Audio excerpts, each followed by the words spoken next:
Go to TAPgiles.com to learn dreams, engage my services, and support the channel. We mentioned before it seems a bit dull, it doesn't give you a cool sound effect or something, so let's search for a sound effect. So I found this sound effect, so I'll pop it in here. And if I click any of these buttons, it kind of previews the sound effect, so that's the sound we're getting. And then we can power that when we run into it as well.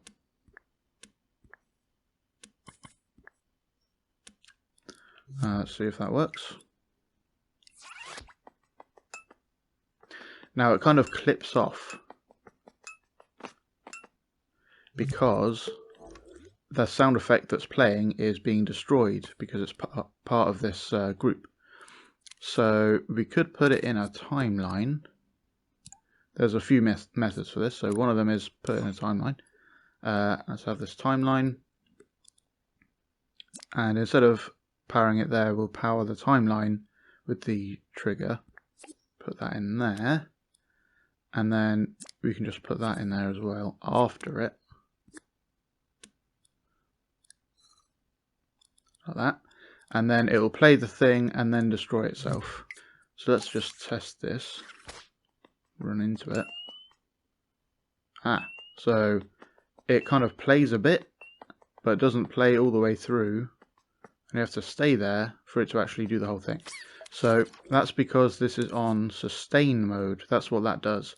While it's powered, like while you're in the zone, that sends a signal and powers this. So while it's powered, it goes through a bit. When it's unpowered, it stops.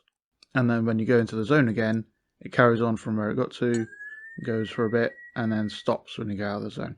So instead, we can turn on once mode, which means when it's powered, it will go boop, straight back to the beginning, and then play all the way to the end.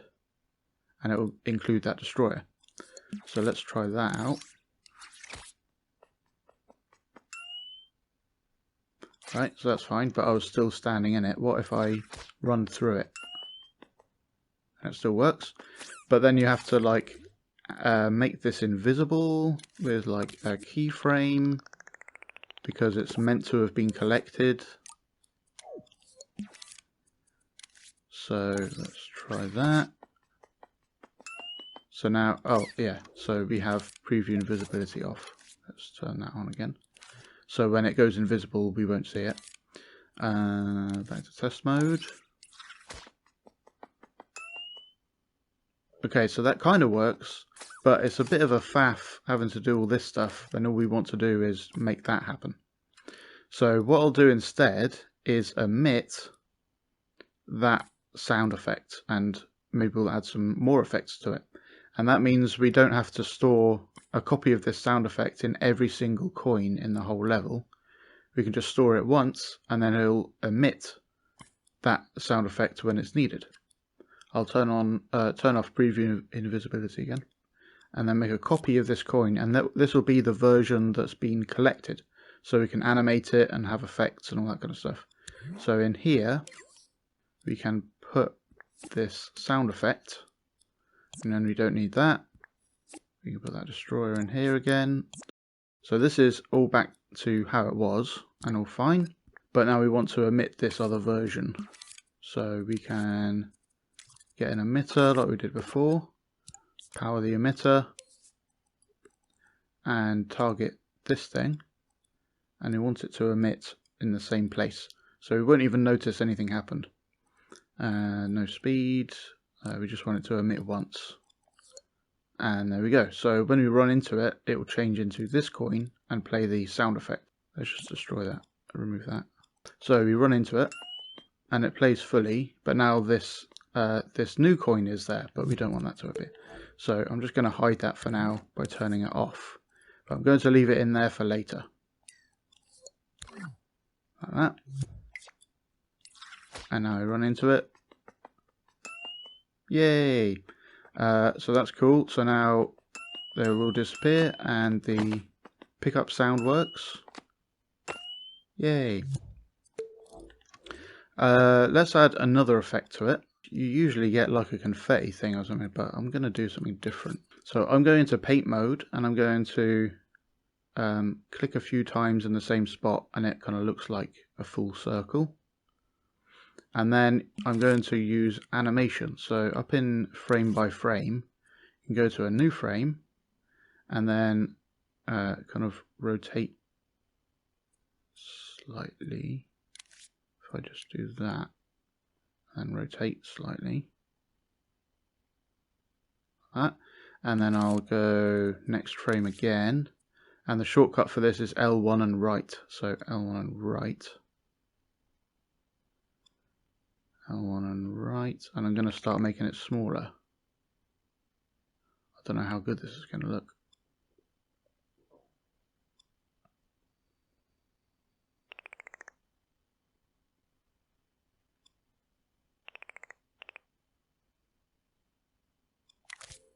Right.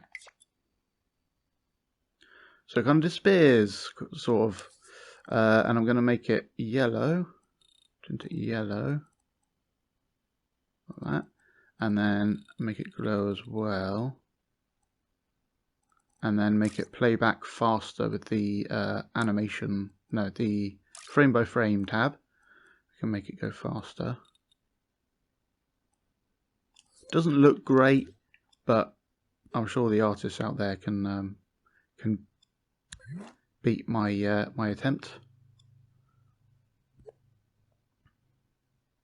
So if we just put it in the same spot as where the coin was, yeah, so let's just see what that does. Oop. So that worked, but it kind of just stays there. You kind of want to destroy it after a bit. So let's have a timeline. We could use a timer if we wanted to. I just like using timelines to kind of line things up. So I'll put the sound effect in here and have a destroyer on here, which again destroys the whole group. Like that. And it kind of plays through twice because that's how long we've left it in the timeline. But what we can do to make sure it only plays through once is tweak the painting, and then in the frame by frame go to play once, and now it'll only play through once, and then just stop. And then I'll run into it. We need to make sure it starts at the beginning though. I kind of paused it at the wrong time. So just make sure the frame starts on the first one and then goes to the end. So I'll just turn this a bit, that's better.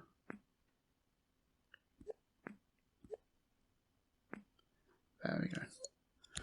So having this coin there was good for reference, it turned out.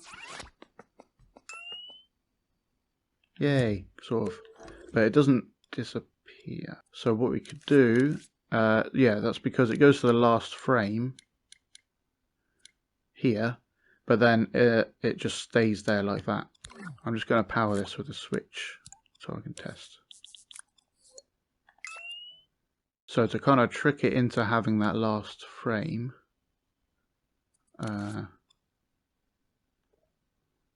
I'll use brush flex and zoom in.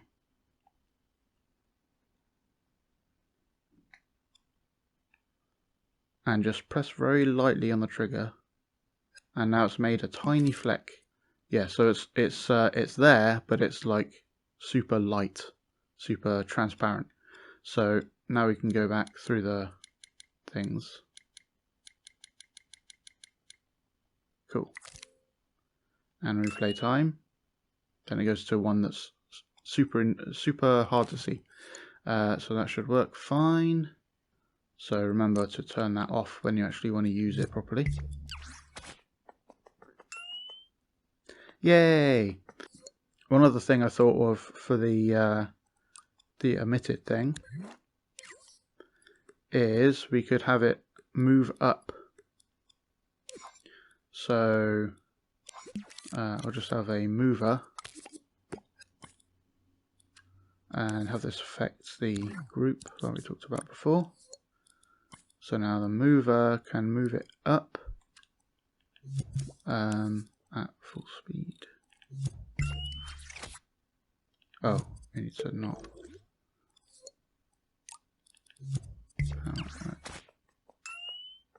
Yeah. So now it looks like it's floating up. Maybe a little less fast. And we could also, because this is a frame by frame painting, there's a setting in here called stop motion movement. So as this moves around, the object moves around, but it will render the painting in the old position until it changes to a new frame when this is on. So now, let's see how that looks. Oh, I left it on again.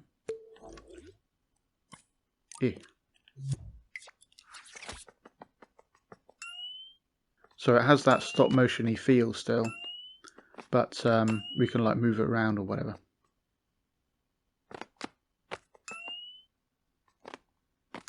Whee! It emits this version, it destroys itself. You could do other things like go in here and animate the actual coin getting smaller and like floating up and things. You can do all sorts of stuff.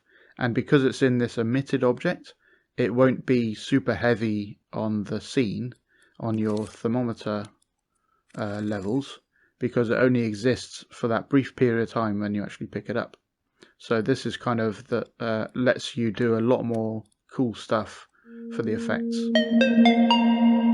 Thanks for watching. I hope you learned something interesting.